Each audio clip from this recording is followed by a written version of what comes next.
guess what we learned today at school? What did you learn?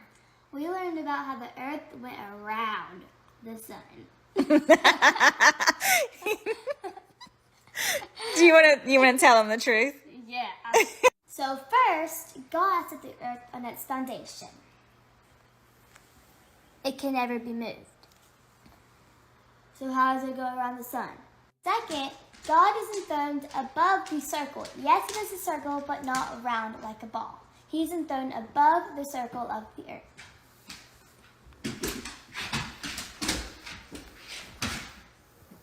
Third, in Revelations, it says that there are four corners of the earth.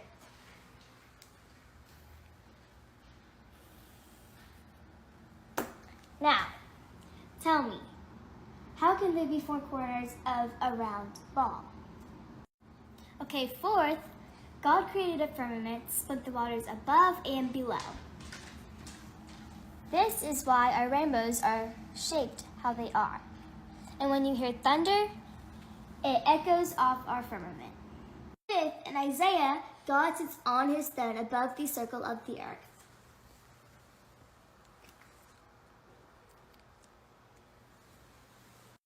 Also, God set the sun,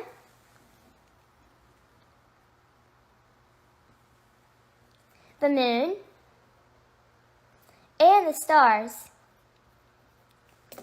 in the firmament to give Earth light.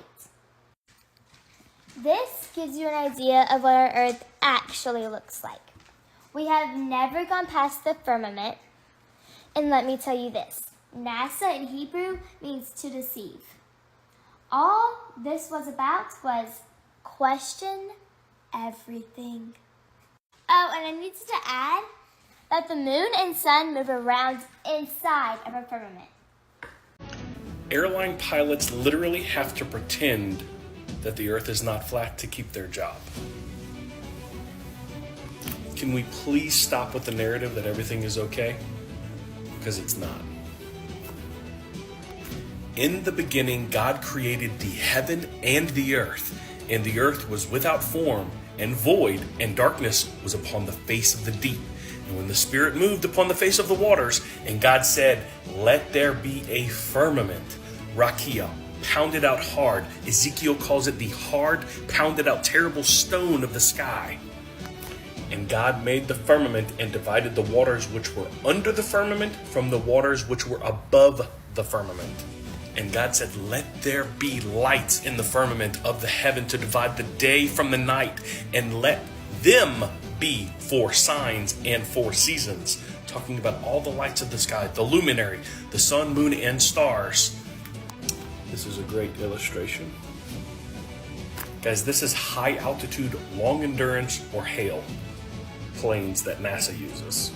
This is HAIL D from Lockheed and Martin. This one is just hilarious. This is on Sesame Street, and they have the fiction section with the globe and the rocket. On Warner von Braun's literal tombstone, it's Psalms 19:1, and it says, "The heavens declare the glory of God, and the firmament showeth his handiwork." Einstein was a fraud. I believe that he set us back 100 years within physics.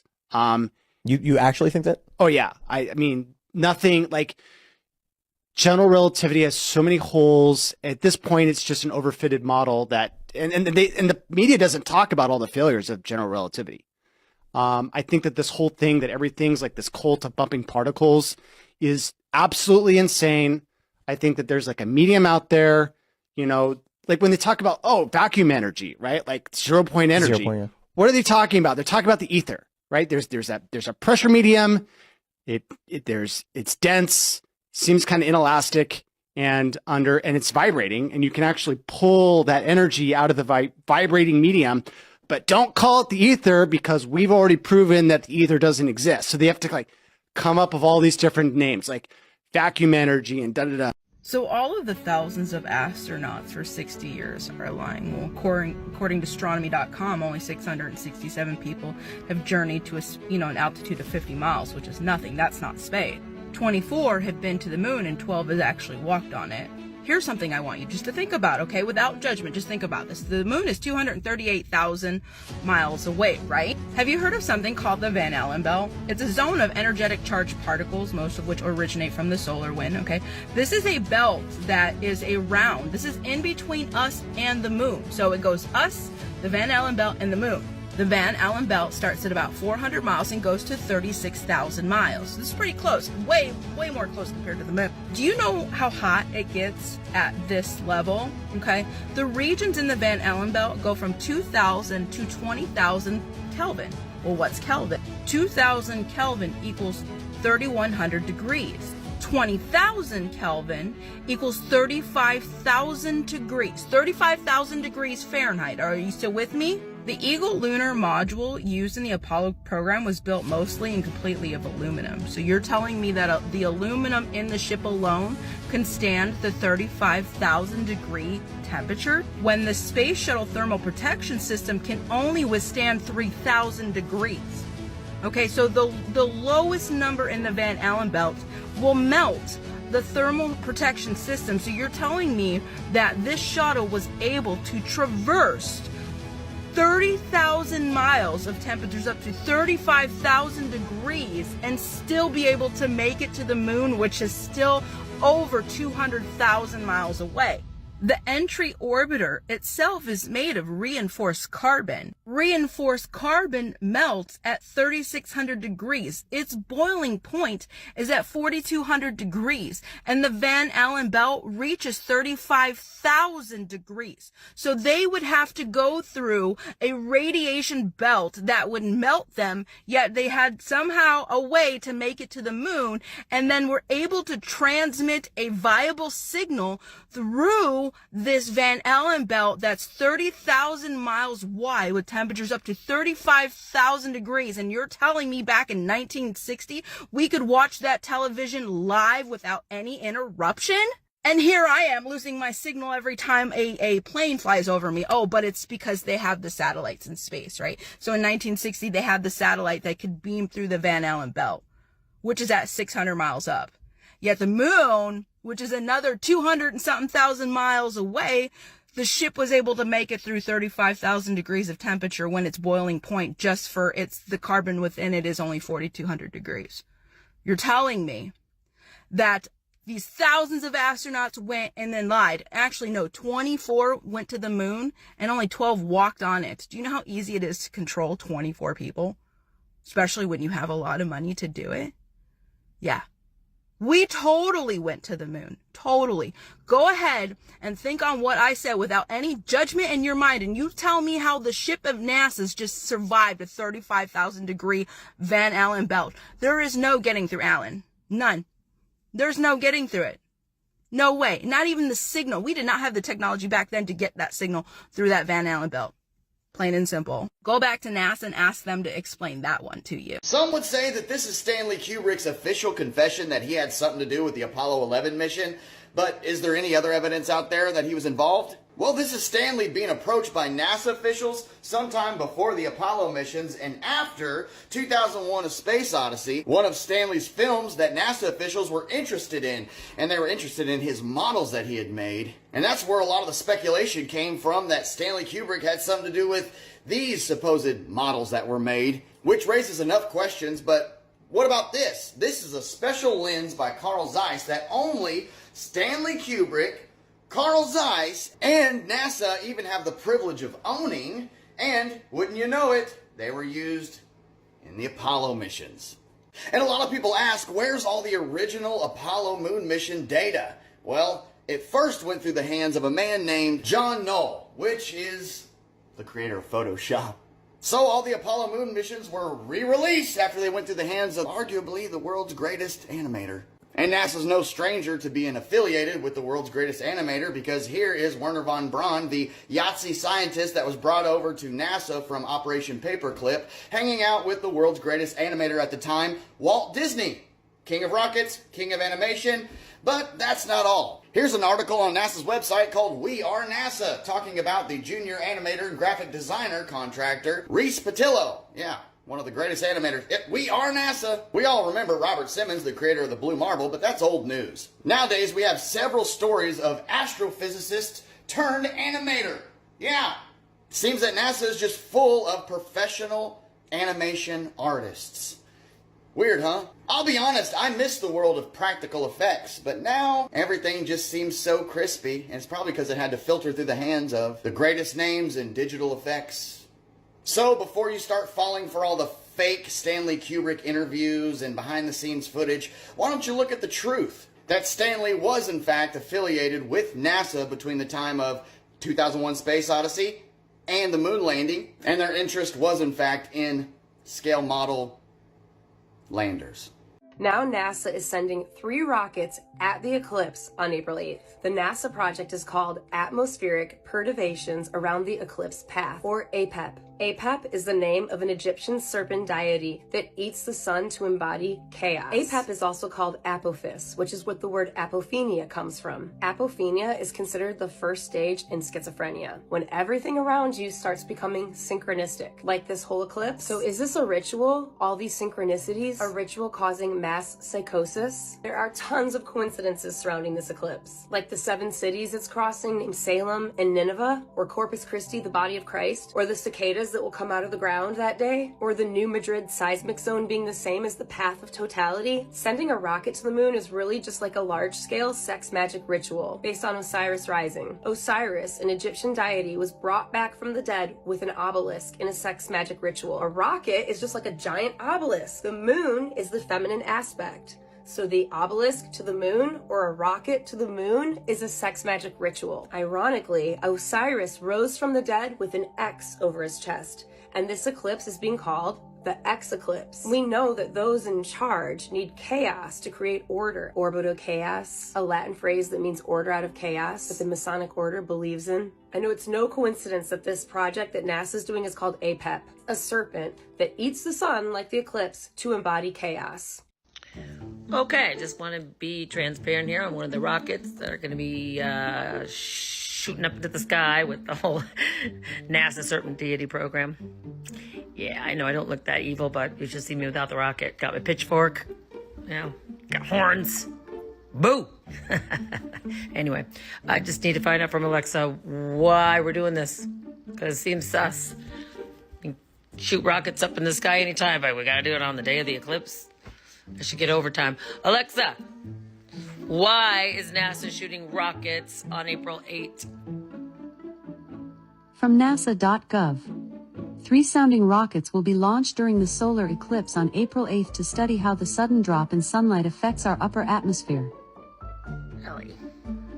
Couldn't study that any other time. Sudden drop in sunlight affects our atmosphere. It's not really a drop. It's just something covering the sun. Oh my God. I just don't trust this whole thing. I was told that I could just be a rocket. Got inspired by Elton John. I'm a rocket man burning on the hill of Santa Monica. I never know the lyrics of that. It's burning all in my head and on. Burning all the gas up in my chrome. I don't know what it is. Anyway, Alexa, can an asteroid cause the eclipse? From meaww.com. The asteroid causing the eclipse, Leona, is a slowly rotating, oblong space rock located in the main asteroid belt between Mars and Jupiter. Shut up! Asteroid Leona's causing the eclipse! It just gets more and more! Alexa, what's the asteroid Leona have to do with the eclipse? From popsci.com. Asteroid Leona will pass in front of the red supergiant star, temporarily blocking some of its light in a rare eclipse. Alexa, when's Leona, the asteroid, gonna pass by? I got too bad question. Alexa. I missed something. Yep, I know. Can you say it again? Yes, because I didn't. I got too nervous. Alexa, the asteroid Leona, is that for this eclipse on April 8th? From meaww.com. The asteroid causing the eclipse, Leona, is a slowly rotating, oblong space rock located in the main asteroid belt between Mars and Jupiter. Okay, I'm done. That's enough. It's enough. You guys do the research. I present. I'm a presenter, an entertainer, a little bit of a truther, and a rocket. Alexa, play Rocket Man. Rocket Man, I Think It's Going to Be a Long, Long Time, by Elton John, on Amazon Music. She packed my bags last night, pre-flight. So on opening day, this is just a reminder that water finds its level, and we live on a flat Earth. Have a good day. Yeah, we can. We can go to a lake and prove it. Okay, this is what makes me think that NASA is lying to me. I remember when I first got born again years ago. I got saved, and I become religious, and I started reading the Bible, and then I read something about the firmament, and I didn't know what it was. That's what the Bible used to call like space, like what's outside. That's what some people say, and the reason why a lot of us don't look more into flat Earth is because when it is brought up, we're fed propaganda. Like for instance, you see like a pancake Earth out of space, then you hear somebody talking about it. That's not what we think. We don't think that. But that's what the image is that's fed, and then they mocking like flat Earth and telling us why. Well, if the Earth was flat, then gravity would pull everything to the center. All this propaganda. Okay, so when I learned about the firmament, I went back. When I heard about the firmament, I went back to the Bible and I said, "Oh yeah, this is what it is." I didn't know what it was, and I remember the Bible saying it's separate the waters from the waters. Then I looked up the word firmament, and I looked up the old word. You got to look up what the old word is and stuff like that. And then I figured out what that was, and then that sent me on my journey because it was hard for me to believe. And then I wasn't believing. I was like, it's just all conspiracy until I came across this one video of this guy talking about emergency landings, and this is the one thing that tipped me over to believing the flat Earth, and for a few reasons. I remember this older white lady that was talking about racism in America, and she was talking about how our continent is shaped different. Some continents are bigger than what they put in the maps. So she said they mess with the maps and how thing is, and then this guy was talking about emergency landings. He was saying that one time this Asian lady was coming from Asia, I think Taiwan or somewhere, flying to LAX, and she was pregnant, but she was lying about how far along she was. So she got on the plane anyway, and then she started giving birth on the plane.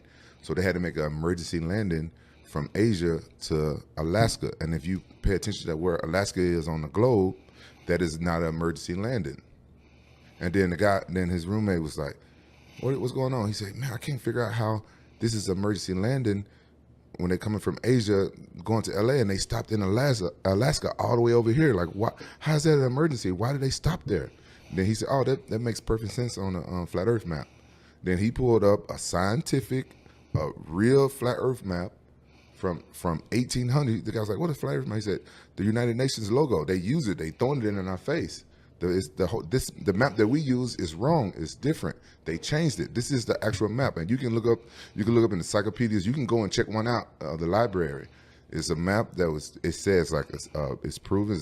It's a map, and it's scientifically proven. It's a fact that these are the maps that they use. It's a flat Earth map, and you have to fly over Alaska to get to LA. So from Asia. Yeah, but Alaska is right by us. It's not far up, but by LA. It's not west. Far. It's not more north than what we think.